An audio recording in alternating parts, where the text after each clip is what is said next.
Los romanos. Este nuevo conocimiento aumentó a Roma su gloria y su poder ultramarino, siendo reputadas desde entonces las Canarias por una de las posesiones del imperio, y tuvo esta por aquella época de que habló Venus en la Eneida cuando le reconvino a Júpiter con la palabra que le había dado, de que los sucesores de los troyanos serían algún día señores de la tierra y el mar. Estas predicciones no fueron meras exageraciones poéticas, pues Dionisio de Halicarnaso, coetáneo de Augusto, afirma que en su tiempo dominaba Roma no solo en todo el mar contenido dentro de las columnas de Hércules, sino también en cualesquiera partes por donde era navegable el océano.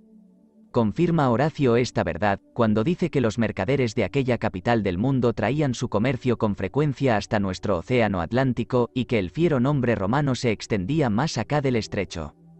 Mientras Roma fue grande conservó íntegro este derecho, y hallamos que imperando Antonino Pío se cultivaba la navegación y el comercio hasta más acá del estrecho en todo nuestro océano Atlántico, política que continuó con igual desvelo su sucesor Marco Aurelio, según el testimonio del orador Arístides contemporáneo suyo.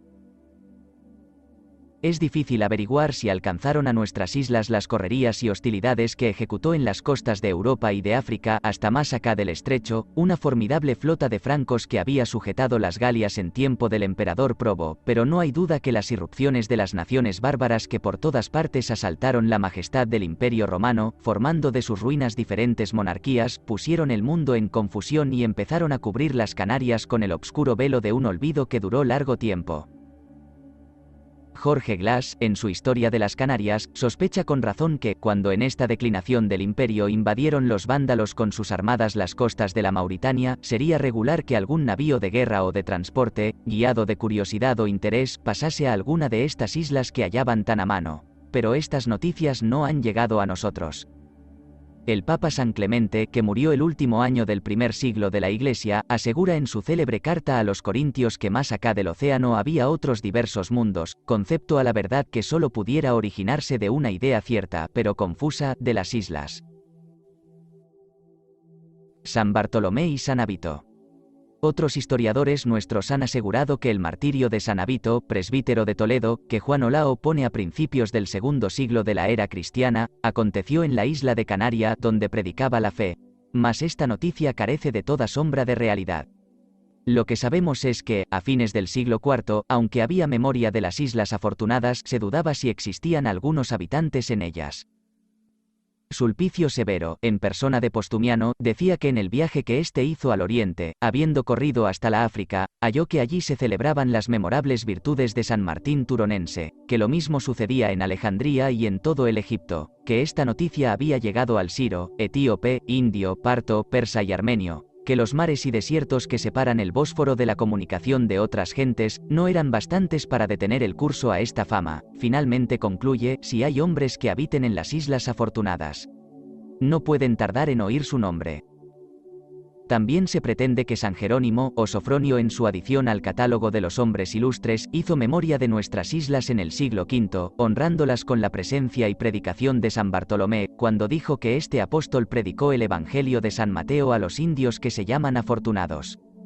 Pero esta expresión es tan obscura y se sabe tan poco de la predicación y muerte del santo que ha sido una miserable falta de crítica haber entendido aquel pasaje en este sentido. San Maclovio y San Brandón.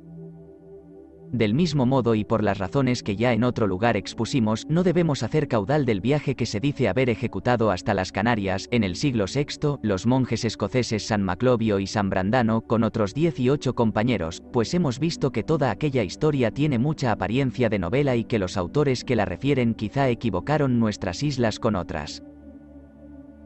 Como quiera que sea, confesemos que la escasa luz que nos había guiado hasta aquí, en el antiguo conocimiento de las Canarias, nos desampara enteramente durante algunos siglos, y que solo el que poseyere un mediano conocimiento de la historia de aquellos tiempos, tendrá la insípida satisfacción de no ignorar las causas. El vasto coloso del Imperio Romano es invadido, titubea, se desploma y de sus ruinas se levantan varios reinos, que necesitan de todo su desvelo y ferocidad para afianzar la dominación. En medio de estas revoluciones, la tierra muda de semblante, cesa la circulación del comercio, se abandona la marina, se multiplican las guerras intestinas y de religión, sigue el entusiasmo de las cruzadas que debilitan y despueblan la Europa, el herrumbre de la barbarie y la común ignorancia de las letras forma un linaje de hombres sin gusto, sin ideas, sin instrucción y sin conocimiento de la verdadera fortuna.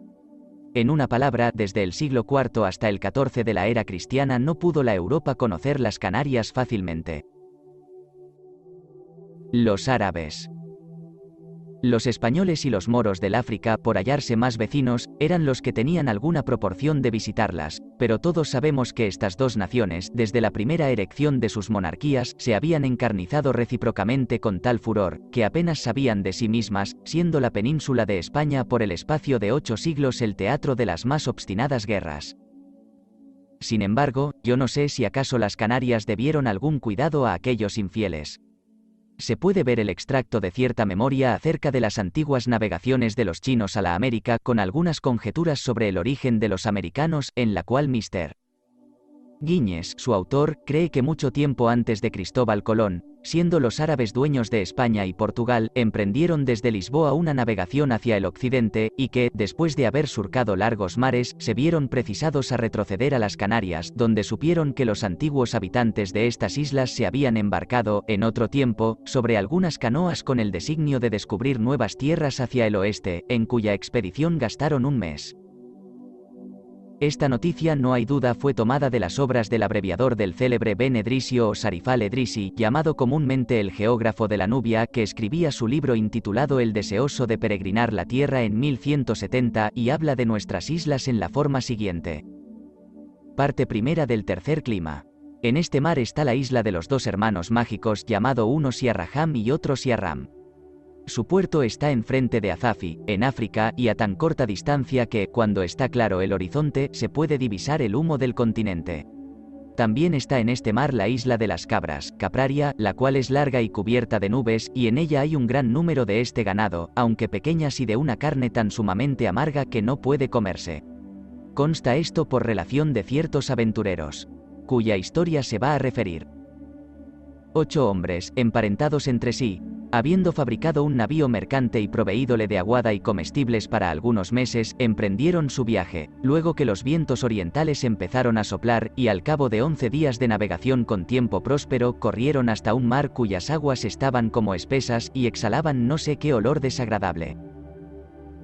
En él solo se vislumbraban, a beneficio de la luz del día que parecía muy quebrada, algunas rocas. Espantados además de esto con un sacudimiento improviso de la nave, mudaron de rumbo y navegaron 12 días hacia el sur, hasta descubrir una isla llena de cabras que, en innumerables manadas, vagaban sin pastor.